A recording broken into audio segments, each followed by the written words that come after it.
Wait a minute. What's going on here? I already said I want to go live. Hold on.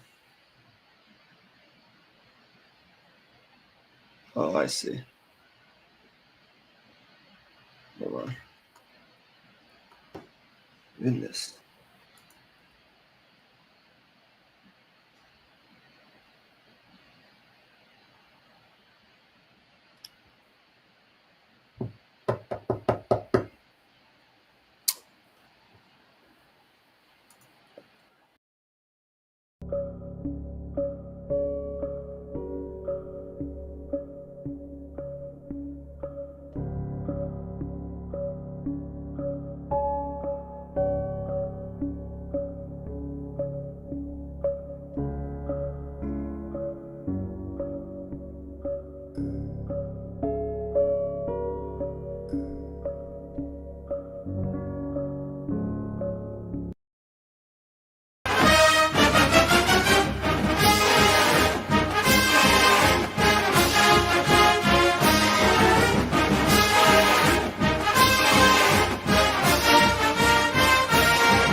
We're the flagship program in this state, right? And a bullshit, a bullshit, a bullshit, a bullshit.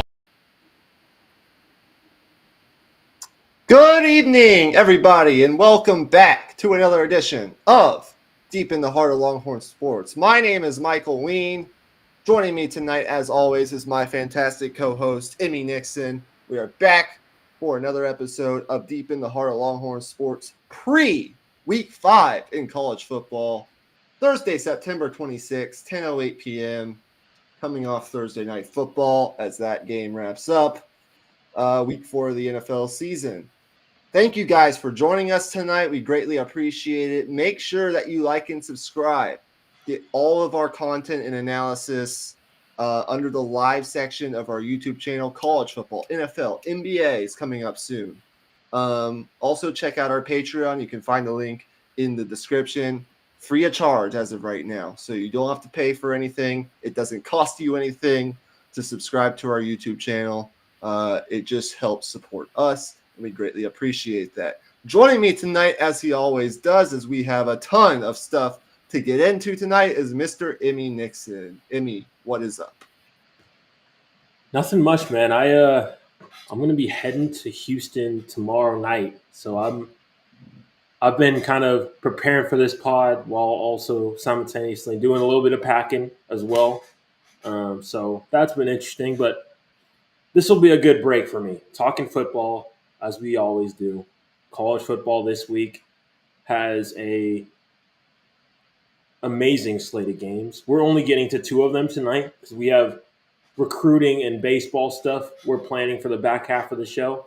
But I still think the 2 games we're covering tonight have huge implications on who ends up in the playoff come December. Absolutely. So we'll jump right into the content. Before we get into those games that you mentioned, let's go ahead and make a quick score prediction for Saturday's Texas-Mississippi State game. Texas goes into that game with a record of 4-0. It is still undetermined who will be the starting quarterback for the Longhorns on Saturday. Sark said today in his press conference that will be announced sometime tomorrow. Last I heard, just really fast, some insider information for you guys. On the first Texas SEC injury report, Quinn Ewers was listed as questionable. As of yesterday, according to sources within the program, Quinn Ewers is still dealing with some soreness. But he was listed, it was said that he's 50-50 to play on Saturday. So I think it's more of like a game time decision the day before the game. My prediction is that Arch Manning will play on Saturday because they don't absolutely have to have Quinn Ewers to win this game on Saturday against Mississippi State, a team that is now missing their starting quarterback in Blake Shapen, their starting running back, and their best receiver. I think Mississippi State, no offense to the Bulldog fans out there, this year is the worst team in the SEC. Their defense is wretched. Their offense is wretched. This is a game that the Longhorns should win convincingly before they go into their bye week and prepare for the biggest stretch of their season with Red River and Georgia on the back half of that. Emmy, what is your score prediction for Saturday? Longhorns and Bulldogs in the first SEC game for Texas. Yeah, an historic one. I think if you ask Quinn, he'll be like, yeah, I want to play. But it doesn't come down to that. I think the fact that we have a bye week after this one and we have an Oklahoma game where Brent Venables is going to dial up some stuff to, get Quinn hit. I'd rather just have Quinn sit this one out. I'm right there with you. I think Texas will win this one 38-17. I'm going to say Mississippi State is going to run the ball a little bit, get some play action going. I still do think this will be quite a comfortable one, though, just not quite enough to cover that 38.5 point spread. Okay, I actually do agree with you. I don't think Texas has covered all four spreads so far. They're 4-0 against the spread. I have it as a little bit more of a separation between these two teams, given the Mississippi State injuries and what I watched from Mississippi State so far. What I've seen from this Texas defense, I don't really, aside from like maybe a garbage time score, how Mississippi State gets beyond 10 points in this game. I'm going to go 45-10. A nice, solid 35-point win. Arch has a really nice game. I think he'll clean up some of the turnovers from last week in his second career start if he gets there. With Arch, though, I'm not going to pick Texas to cover the spread, but they will get close. This will be the first one where they win but don't cover, but they still win in a convincing fashion with all the speed that they have on the field. All right.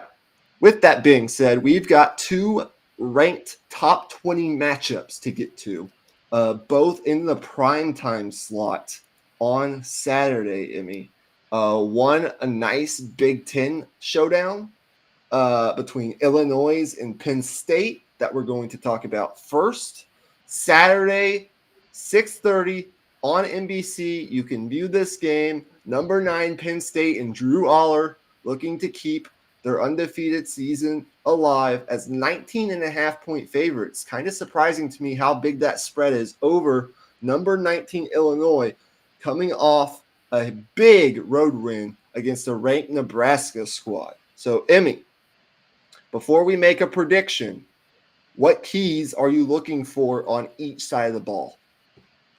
Well, I'll start with Penn State. I think for them, they have to get the run game going because that'll open up everything else. Drew Aller has been really good so far this season, but I think regardless of that, Nick Singleton is the lifeblood of this football team. If you look at this Penn State offense, they've had some struggles at tackle this season. Their two tackles, Shelton and Donko. I'm not sure their first names. I can't think of them on the top of my head, but Shelton has a 56.4 PFF grade so far this season, and Donko at the right tackle spot has a 58.1 PFF grade so far this season. And PFF is not the end all be all. Like, I'm not saying that that's like a perfect encapsulating number. There never is, but I think it does represent their play so far this season. It hasn't been good. So we know that Illinois is going to be sending blitzes and, sending pressures, and this offensive line is going to have to be on it. But in order for Penn State to slow down that pass rush, that running game is going to have to get going. Yeah, I'll start on the Illinois side. Brett Bielema has done a fantastic job so far with this Illinois team. Really good coach for Illinois. You got a your program in a really solid place with Brett Bielema, who's been on the hot seat a couple times at Illinois, but has this team ranked in the top 20 with already two pretty solid wins, both, I believe, on the road at Kansas and at Nebraska. Those were two ranked teams at the time that they won those games, and that's how Illinois finds itself in the top 20. And one of the reasons that Illinois has been so good so far this season is the play of Luke Altmaier, their quarterback. He has grown so much since the game against Penn State last year. Since that game last year, he's thrown 20 touchdowns to just 3 interceptions. So he's gotten a whole lot better. He's more efficient, and he's taking care of the ball.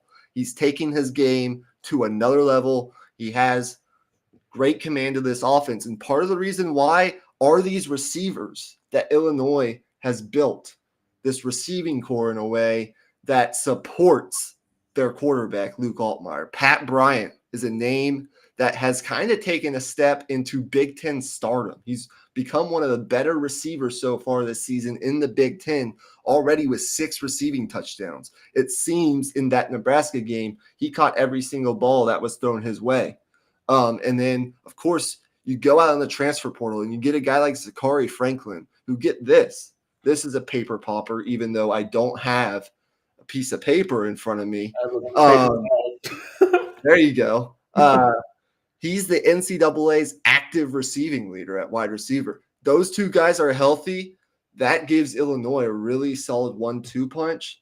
I think one of the keys for Penn State in this awesome defensive front of theirs is to make Luke Altmaier feel uncomfortable. I was just about to combine the two quarterbacks of these teams by saying Drew Altmaier. You have to make him feel uncomfortable, because if he's able to pick up where he left off on the road in a hostile environment last Friday against the Nebraska squad, and you let this Illinois team get off to a fast start, you let them pass the ball to open up the run, that could be where Penn State defensively gets themselves into trouble. But for Illinois, it's about neutralizing that Penn State pass rush. For Penn State, it's about making Altmaier feel uncomfortable and hopefully forcing him into a couple mistakes, which he hasn't really done since last year's game. I also think for Illinois, just what I said last week, very encouraging performance against a really good front in Nebraska, a really good defensive front that was even good last year when they weren't so good on the other side of the ball. 129 yards rushing, 5 yards per carry after halftime. They wore down that Nebraska defense in the second half with consistency in the run game. If they can kind of throw to open up the run and win time of possession against Penn State, that's what you want to do if you're Illinois. You just want to make this a fourth quarter game like you did last week on the road against Nebraska. Make Penn State feel the pressure, as they should feel the pressure, because they're the team that's, according to Vegas, expected to win this game and expected to win it pretty convincingly, as you see by the line. And then for Penn State, I think it's what you said. It's running the ball first and foremost. Katron Allen and Nick Singleton might be, for my money, the best 1-2 punch at a running back in a running back room, not only in the Big Ten. Well, that's actually a hard conversation, because you have Quinshon Judkins, you have the Ohio State running back room. There are other great running back rooms in the country, don't get me wrong, but Penn State is right up there with the best of them. Katron Allen has been Mr. Reliable over the course of his career, but Nick Singleton has even more to offer this season as a junior. If they can run the ball and open up the passing game for Drew Allar, who's become more comfortable throwing the ball down the field, Penn State should win this football game. But I just think it all comes down to, does Penn State make Luke Altmaier feel enough pressure, and can they force them into some critical mistakes that we haven't seen so far? And I think who wins time of possession and who wins the battle of rushing yards in this game will tell us a lot come Sunday, when we look at the results from week 5 in college football. I have Penn State winning this game, but I think it's a fourth quarter game. I don't think Penn State is going to cover this spread. If I was a betting man, I'd actually hammer Illinois plus 19.5. I think that's pretty much a lock. I do not think Penn State, as good as they are, is going to cover this spread at home. I think Illinois is too good. Yeah, is this the whiteout game? I don't know. It might be. I But can't remember if this was it or not. Your point about Penn State getting Luke Altmaier under pressure, I actually have some stats to back that up. Luke Altmaier, when passing from a clean pocket, has a passer rating of 139.5, and when under pressure, he has a passer rating of 78.3. So the numbers back that up. That's going to be a very key point in this game. That's a very highly touted defensive line for Penn State. The actual production so far this season has been hasn't been too great, but with how lopsided a lot of their games have been, they've been rotating guys in. So this is the game where their defensive line has to take over. And if there's any group on this Illinois roster that has a clear edge, it's the wide receiver room. And you mentioned that, but Penn State's wide receivers, I think, aren't as big of an upgrade, or at least so far this season, as we would have liked to have seen. Now, they still have a chance to prove themselves, but Illinois, I think, has the better wide receiver core out of the two teams. I probably have to agree with that, the way that they've played so far this season. So I'm going to take Penn State to win, but I'm taking Illinois to cover the spread. I think it'll be a lower scoring game, not a low scoring like Big Ten mud fight, but I think the quarterbacks are good enough in this game. They're going to make some plays, and these teams, I do think, will get up into the 20s. I don't know if I see either team getting into the 30s. I think if either team got into the 30s, that would pretty much, I don't want to say secure a win, but that would feel pretty comfortable to me if one of these teams got into the 30s for them to win the game. I will say Penn State wins. I will go 28-20 Penn State. Yeah, and to your point about the spread, I think there's a higher chance that Penn State doesn't even score over 19 points than there is Penn State covering this spread. I think Illinois is going to cover this pretty easily. I'm going to say Penn State wins. I'm going to say 20-17. Okay. I like it. All right. It's time, ladies and gentlemen. In the regular season, for the first time in a long time, the Georgia Bulldogs and Kirby Smart are playing the Alabama Crimson Tide in an environment that's not Atlanta, Georgia, in an environment that isn't the SEC championship game. Number 2, Georgia, favored by 1 at number 4, Alabama. So they're basically telling you this really is a who's who, a pick 'em between two of the two teams that have kind of ruled college football over the last decade plus. Big game here in the SEC to kick off SEC play for Alabama and Kalen DeBoer. Of course, Georgia has already played a road SEC game in a difficult environment in Lexington, coming out with that win. Both of these teams come off bye weeks. You can see this game Saturday, 6:30 on NBC. So, Emmy, on the Georgia side of things, what does Georgia need to do to go into Tuscaloosa and win this football game as the favorite? Well, I think Carson Beck has to not only manage the game and run the offense, I think he has to elevate his team right now. Like, I think playing in Tuscaloosa, this is where you show your worth as a quarterback and as a leader. And I think he has the weapons to be able to do that. And I think um, going into this season, that's where Georgia fans put their hopes in number 15 and the fact that they have him on their roster. It's not in their running game. It's not in, the defense. They always have a good defense. It's in Carson Beck, and this is where he has to deliver. I think that's really what it comes down to. And honestly, if you look at it, this Alabama secondary, as well as they have played thus far this season, there are big plays to be had against this secondary. If you look at their outside starting corners, Damani Jackson and Zabian Brown. Zabian Brown being a freshman, by the way.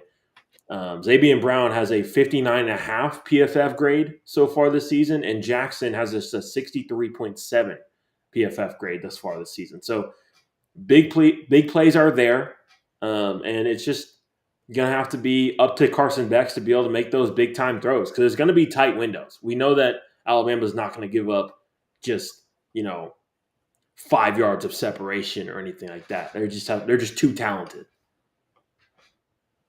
I think this is about a couple things for Georgia. On the defensive side of the football, it's not about getting pressure on Jalen Milroe. It's about how you get the pressure on Jalen Milroe.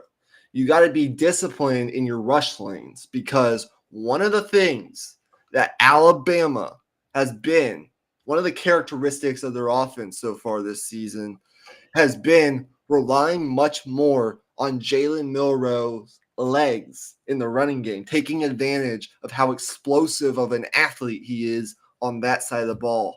The ball has been in his hands a lot this season, and it's opening up the run game with, their traditional run game, but it's also they play off that with the deep ball. And they've been really successful creating explosive plays with Ryan Williams and Jeremy Bernard, the transfer from Washington.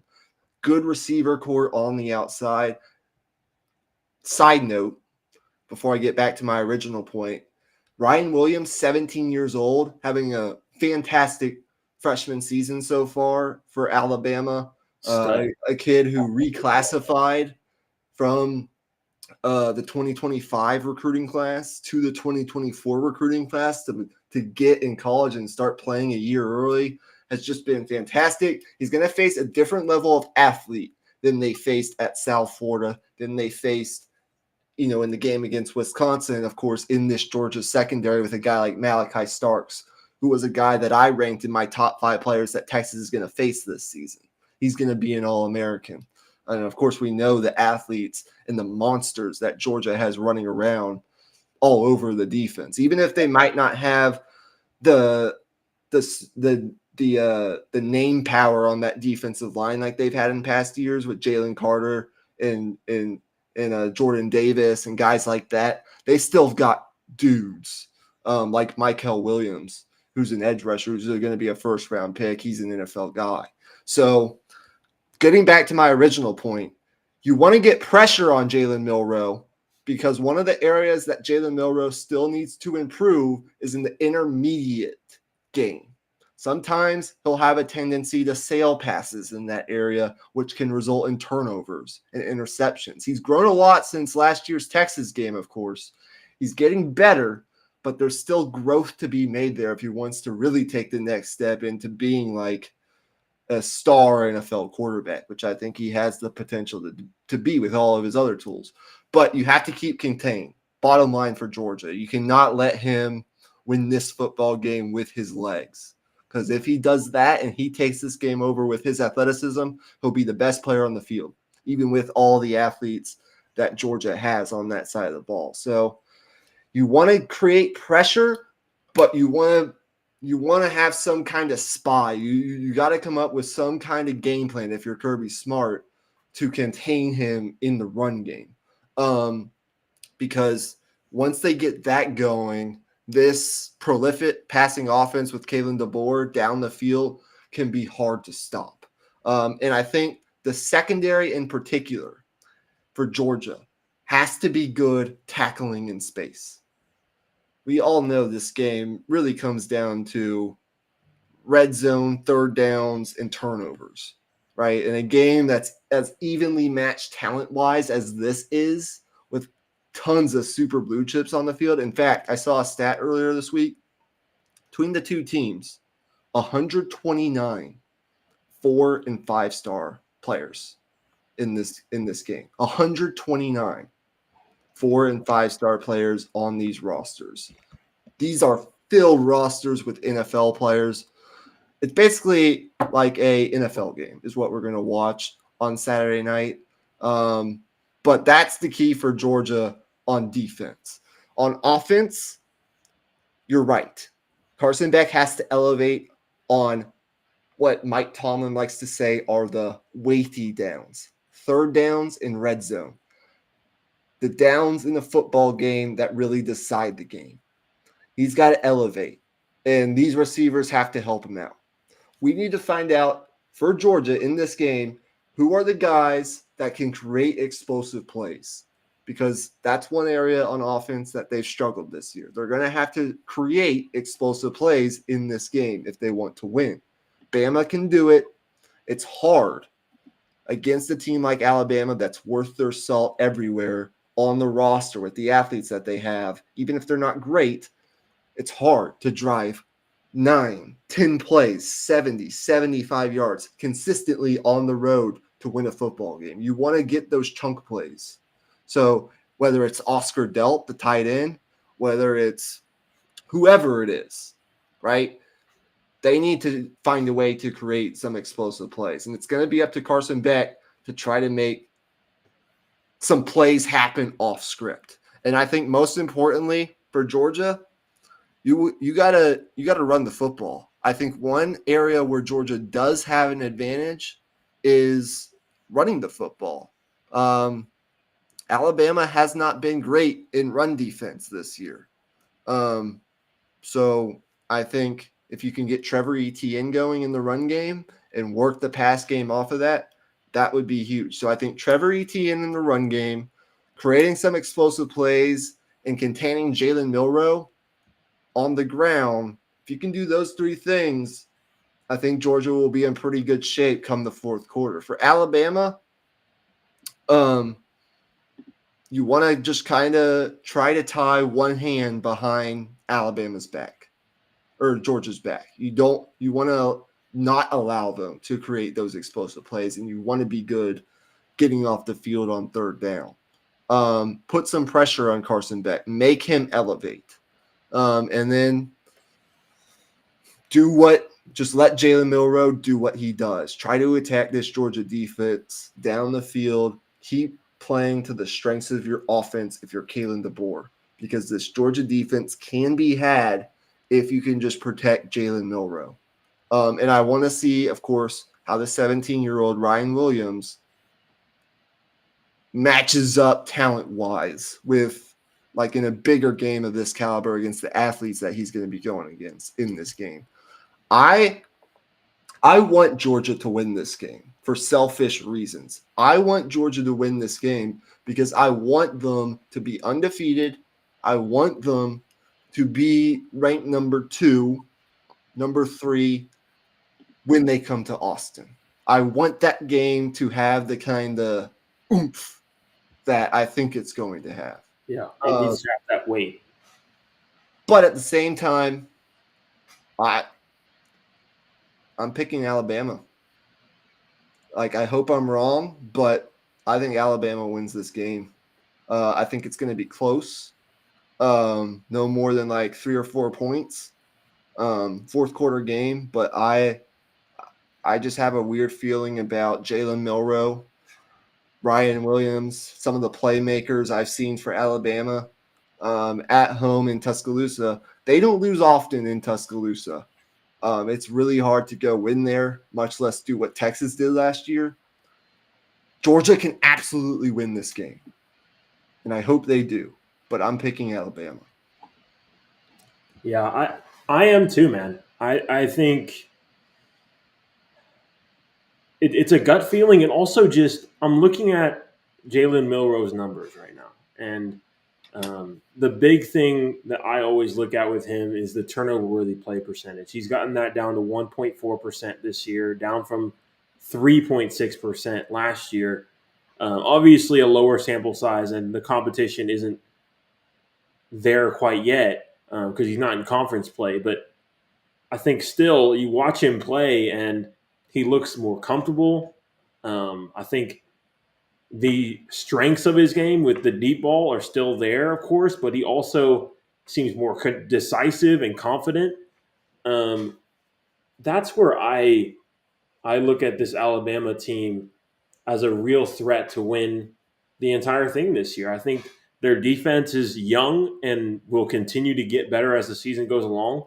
And I also trust Kalen DeBoer to put this offense in the right spots to maximize their offensive output. So that's where I'm at on it. I think Alabama is going to win a tight one, where ultimately it'll come down to a couple plays in the fourth quarter.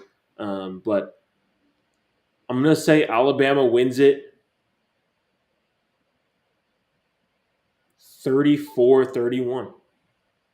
Okay, I'm going to go 30-26 Alabama. 30-26 Alabama. Okay. And the over under, by the way, is 48.5 on this game. The last I saw. Does that seem kind of low to you? I don't know. No, actually, it really doesn't. I think when you get two teams like this together, I think it could end up being actually kind of low scoring. Still exciting, but like Georgia's offense has been kind of inconsistent half to half. They've been slow starting. 16 first half drives this year, only 3 have resulted in touchdowns.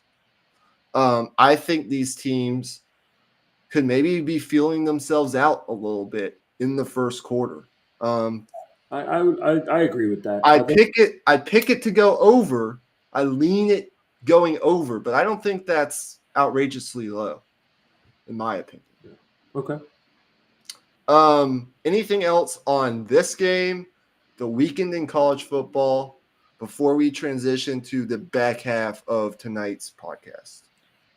Well, I just want to touch on this UNLV story. I don't know if you've heard about this yet. I'm sure you have, but 3-0, University of Nevada, Las Vegas. Their quarterback is redshirting the rest of the season, will not play a down for their team the rest of the season. Basically, just because he had verbally discussed NIL money that has not or will not be paid. And I think I've seen the reactions to it, and it's been kind of all over the place. Some are like, okay, like you can kind of see where he's coming from and all that. And then some are just flat out like, oh, he's a coward. He's quitting on his team. But I'm kind of interested to hear your take. Well, here's the thing. This is a separate conversation that we'll have to have in a separate podcast. Yeah, it's hopefully a lot pretty soon, because this NIL stuff is fascinating to me. I think this is going on all around the country. In fact, I know this is going on all around the country based on the things that I read, based on the things that I hear. Because I'm pretty plugged into the Texas program side of things, but I hear other stuff from other insider sites. I know this is going around across the country. In fact, we've already kind of seen the tentacles, the consequences of this across the country. Maybe not in the exact same circumstances, but with a guy like Bear Alexander, who thought in the spring that he was going to enter the transfer portal. We heard rumors that it could be Texas that he was interested in. I think that's a different situation, and I think he's getting a little bit more pushback at least from me, because if you're Bear Alexander, you have an important role on the USC football team. You are a key part of that defense on that defensive line. You are a starter for a contender in the Big Ten. Like, you are playing at USC. And he has now decided to redshirt and kind of quit on his team. I actually push back more against that because you're at a big school. You have your opportunities. You're probably going to be an NFL player. But for a guy like the UNLV quarterback, I don't think, listen, not everybody makes it to the NFL. Not everybody has the opportunity or has that guaranteed, like, fact that they are going to someday make it, not only get drafted or get signed as an undrafted free agent to a practice squad in the NFL, but just making it to the NFL in general is and just not for making that everyone. money, that paycheck. So for a guy like the UNLV quarterback, and I understand like UNLV is a good football team this year, and he's their starting quarterback, and he was playing well this season. He's a transfer in from Holy Cross. He's a great story. But everybody's situation is different. And we won't get into the NIL side of things because there are verbal conversations going on in these recruitments. And sometimes there's no like written contract. There's no guarantee that these NIL collectives actually come through on their word, which is a whole nother story. Yeah. But I get the people who say, you're the starting quarterback, you're having a great season, you have an opportunity to be the G5 playoff team. But for a guy like the UNLV quarterback who someday might not have that opportunity to get that kind of life-changing money, that a Jalen Milrose is going to get, or Carson Beck, or a lot of the household names that we know in college football that aren't going to get those opportunities in their future. I get it. Like, you want to capitalize on everything that you have the opportunity to capitalize personally now. And so I get it a little bit more from his perspective, more so than I do Bear Alexander's perspective. But it is a part of a larger conversation. Like, these are kind of the tentacles, the consequences of the way that NIL is structured right now in college football. So that's my structure. That's my take on it. You have schools that have been really good at coming through on their word. And then you have other schools who, behind the scenes, haven't been so great coming through on their word. In fact, under Jimbo Fisher, I know that there were NIL guarantees made to big-time recruits that weren't ultimately fulfilled in the end. And that's why you saw that. It's a big reason why you saw that 2022 number one recruiting class fall through. They're not going to say it, but it is. It just is. Yeah. So that we'll talk about that more because it's going to keep happening. Yeah. And it's not great for college football. I don't agree with the people who say this is going to ruin college football. Yeah. But it is definitely a conversation that needs to be had and is already being had across the country. So. I mean, I see it kind of the same way I see like contract holdouts in the NFL. Like, and I know like a lot of traditionalist college football fans don't want the game of college football professionalized, but that's just the reality. That's just where we're at now. So I'll leave it at that. Let's move on to recruiting. Yeah.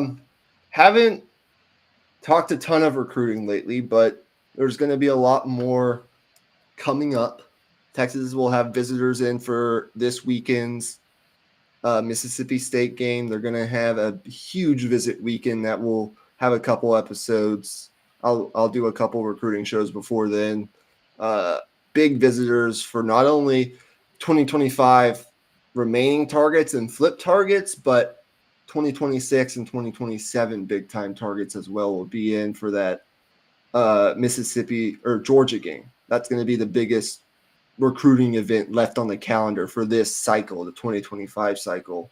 And you'll also have current commits. Jonah Williams, the 5-star safety out of Galveston Ball, the top currently committed player in the 2025 class, in my opinion, for Texas, is actually going to be taking his official visit during the Georgia weekend. So, and of course, that's a huge weekend in Austin because it's F1, like Georgia, biggest game of the season for Texas until you get to the playoff, arguably. So that's going to be huge.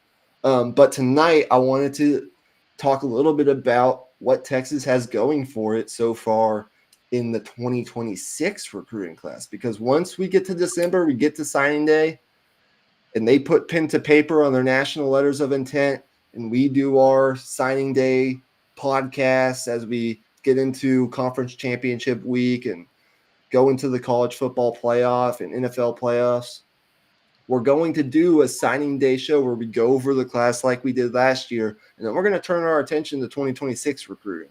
But we're already kind of doing that tonight. Texas has an early quarterback commit in Dia Bell out of American Heritage High School, one of the premier programs in the country, one of the premier programs in the state of Florida, who you've already probably seen on national television to kick off his season for American Heritage through 4 games. He, in my opinion, is going to end up being a 5-star, even if he's not rated that way currently. And then just a couple weeks ago, you pick up a commitment from Zelus Hicks, a 5-star blue chip safety, as Texas continues to recruit the safety position very, very well. Getting a guy like Jonah Williams in this class, getting a guy like Zelus Hicks for the 2026 class out of Carrollton, Georgia. Fantastic player. Yeah. So, Emmy, I wanted to get your overall thoughts on what you kind of know about these commits currently in the 2026 class and any thoughts that you wanted to get out there just in general or questions that you have for me. Well, I'll start with Dia Bell. I think the question that I have with him is, like, in terms of his development track once he gets on campus, like, what do you think is going to be the focus of this coaching staff in terms of having him improve and be the starter eventually? Well, the baseline of this conversation is Dia Bell is in the 2026 recruiting class. Texas currently has KJ Lacey committed and has had him committed for over a year now in this 2025 recruiting class. They could have gone after the Duncanville quarterback, Keelan Russell, who I think is a little bit better and has a higher ceiling as a prospect than KJ Lacey does. But I still love KJ Lacey. And he's held his commitment. So they chose to be loyal to that commitment. But the interesting thing here, I think everything that you're going to see with KJ Lacey's development and or Dia Bell's development has to do with the career arc of Arch Manning. And then what happens with Trey Owens, right? Because if we think about the current quarterback plan for Texas, as it is planned out right now, you have Quinn the rest of the season. He goes off to the NFL, right? Then you're going to have Arch start next season at a minimum. So KJ Lacey most likely will sit behind Trey Owens as the backup, and he'll probably redshirt next year.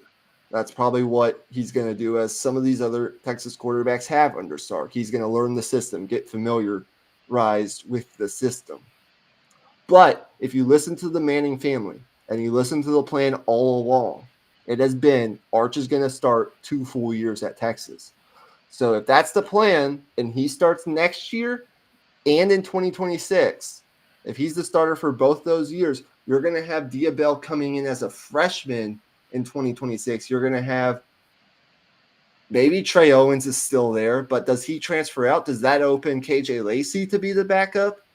Where Diabell's coming in as a freshman in 2026, and maybe in 2027 you have another quarterback battle between KJ Lacey and Diabell. Is KJ Lacey willing to wait till his third year as a starter or in the program, where he's probably going to be a redshirt sophomore, technically a junior as a college student, to compete for a starting job when it's not even guaranteed that he's going to beat out a guy like Diabell, who I think is more talented?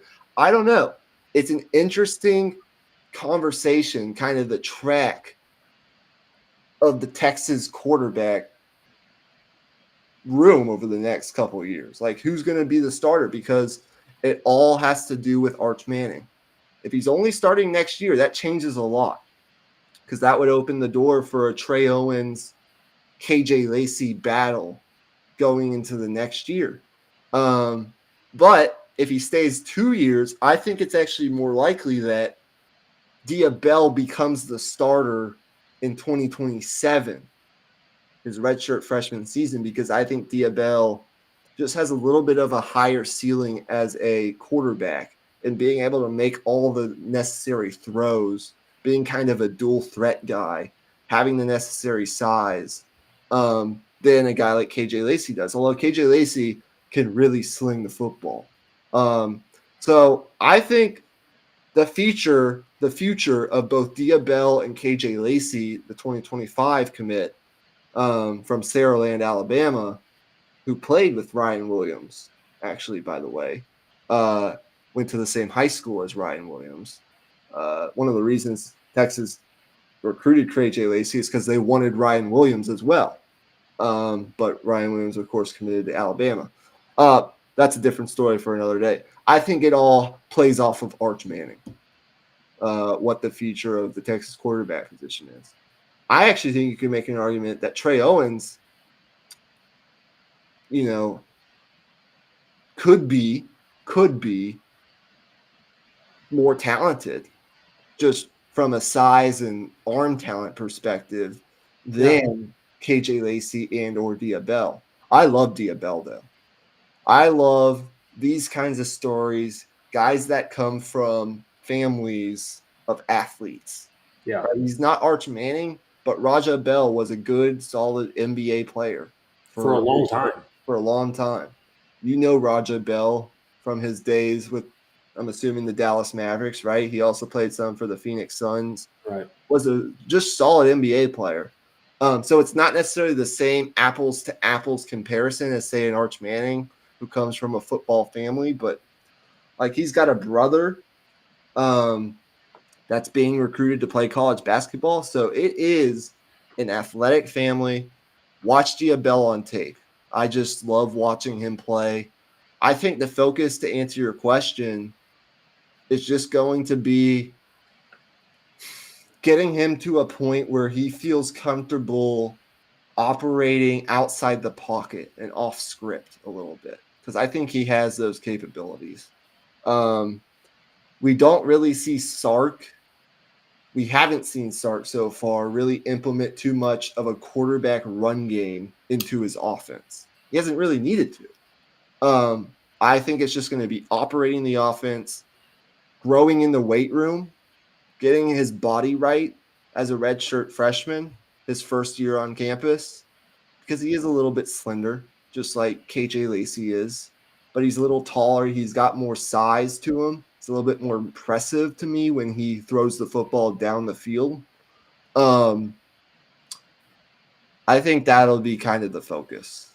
Because with the way Sark develops quarterbacks is he wants them to feel comfortable in his offense. He wants his quarterbacks to not only take the lead, but know the offense like it's the back of their hand, like it's second nature. That's the point where Quinn has gotten to right now. So, and I think Arch will get there sometime next year. But hopefully that answers your question. I think a lot of this, though, plays off of Arch Manning, because if he stays the full 2 years, that kind of complicates things in the way that the Trey Owens, KJ Lacey, Diabell succession line will play out. But it's first world problems because all of these guys are talented. And Texas is set up very, very well, maybe more so than maybe any other team in the country over the next couple of years at the quarterback position. It's just never going to be a worry under Sarkisian because if they don't feel comfortable in, say, starting Trey Owens after Arch leaves or starting a KJ Lacey as a redshirt freshman, Sark will just go into the portal and he'll get a quarterback from the portal. Like, that's what this Texas program is. So that's really what it comes down to for Diabell.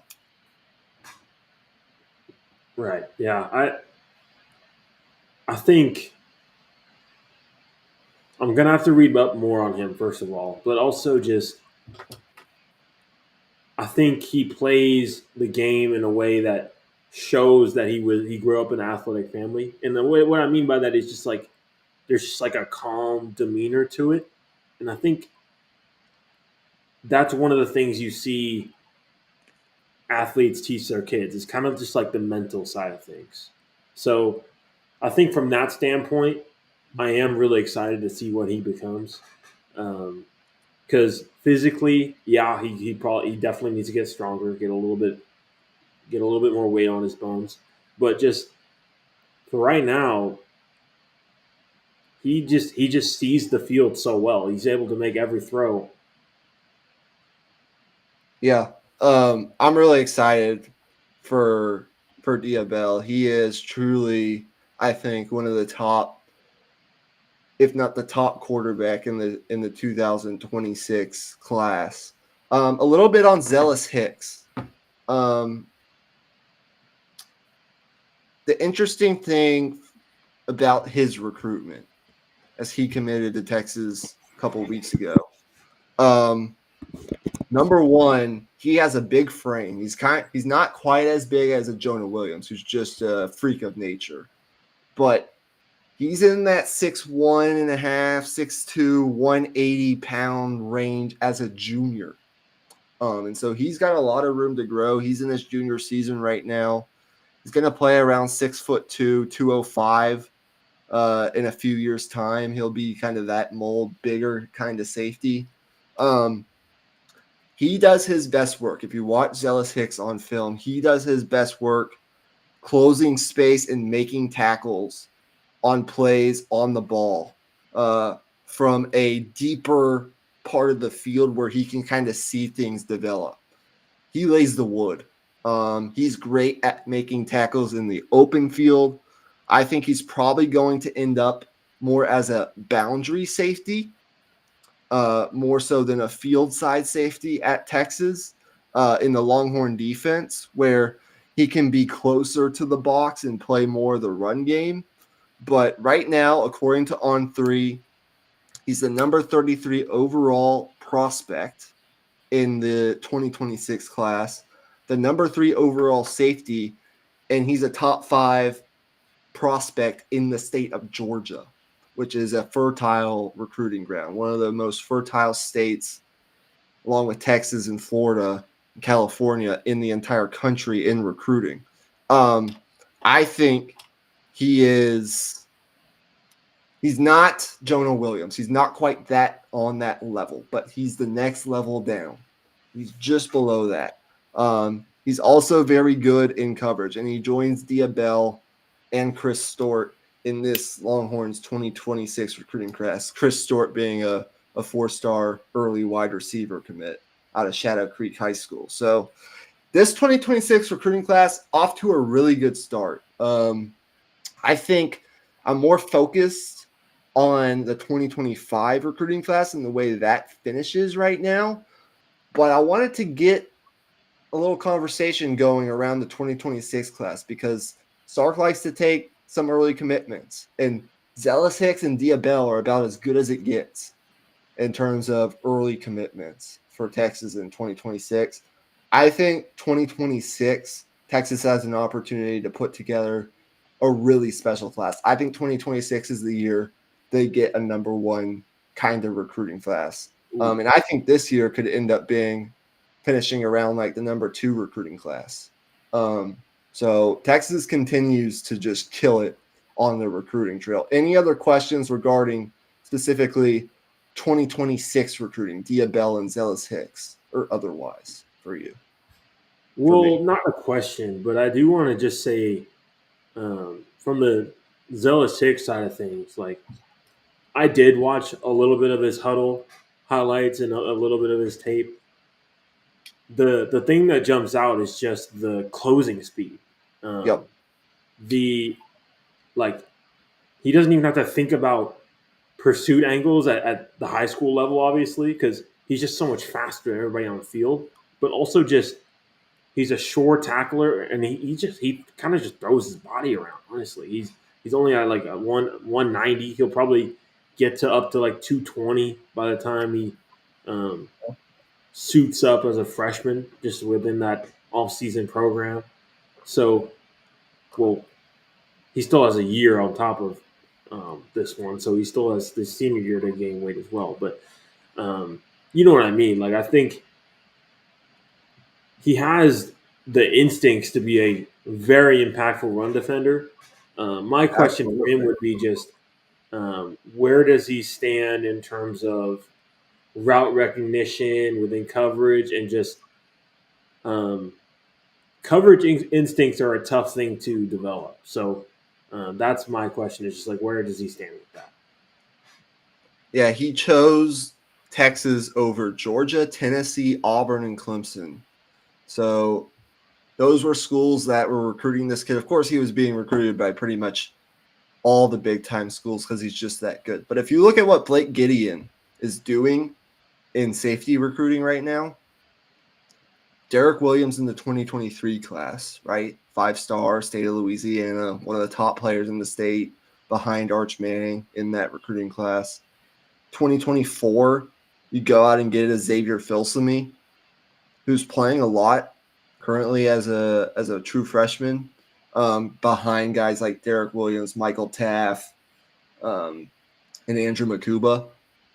He's not necessarily being forced to play a significant role right away, but he's still learning, and he's really talented as well.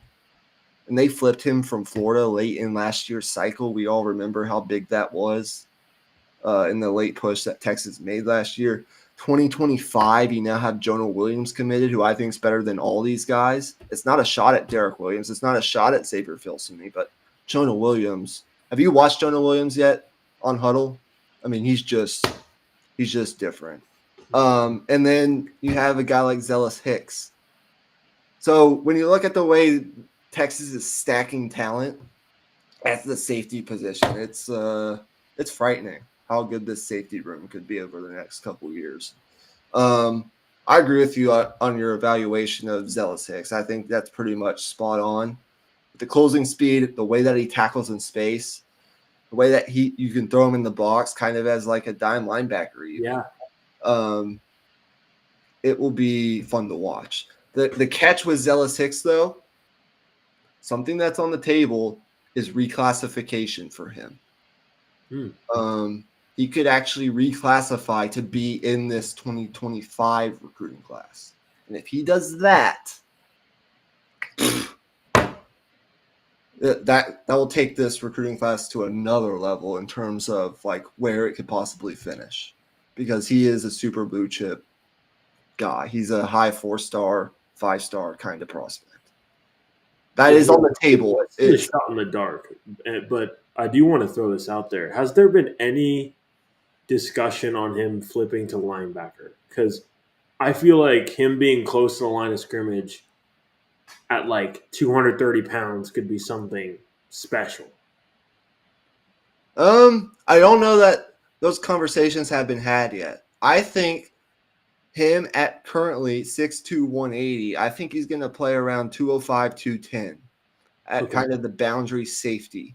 Yeah. I actually think there's a better chance of a guy like Jonah Williams who could get closer to 220, 230 with the way that he's built, eventually spinning down into kind of like a hybrid, like edge rush linebacker, stand-up edge rusher / dime linebacker kind of guy. Kind of a like I think Jonah Williams can pretty much play any position at the next level. He's just that good. But like I think in terms of the way that they're built very similarly, right? They're both bigger safeties. But I think Jonah Williams, the way that he's built, is just a little bit bigger, and he might be actually better suited spinning down the linebacker, so you can actually keep a guy like Zelus Hicks at the safety position. But either way, I think one of the two could definitely actually end up being kind of like a more of a linebacker than a safety. But that's the luxury that you have getting athletes like this. Right. Is you can put them at other positions to help supplement and build depth at other positions without having to go into the transfer portal as much. Right. So that's that. Okay. Any other questions for either of these two guys, Diabell, Zelus Hicks, while we're on it? That's it for me. Okay. We'll just wrap up the episode with this. So we haven't been, I mean, you would agree with this. We haven't been super consistent covering college baseball. We haven't really done as much as we had hoped to the past couple of years. Obviously, though, we did an episode a while back when Texas made the coaching change after the season, and they hired Jim Schlossnagle, one of the biggest coaching hires of this offseason, and in school history, after parting ways with David Pierce, away from Texas A&M. That was obviously a huge story and still is, along with bringing guys like Max Weiner, the pitching coach, and Nolan Kane, the assistant head coach and recruiting coordinator, and the way that they've already started to recruit at a very high level, both in the transfer portal and on the recruiting trail. And we're going to get into a fall roster preview, comprehensive preview on Sunday night's show. Sunday night will be a basketball and baseball centric episode. Heavy Texas basketball, heavy Texas baseball. And Emmy's role in that you guys will see, but we're going to be talking about transfers. Texas has a big class of transfers that they brought in. What is going to be kind of the role? How much returning production do they have coming back after the MLB draft? And who are the freshmen?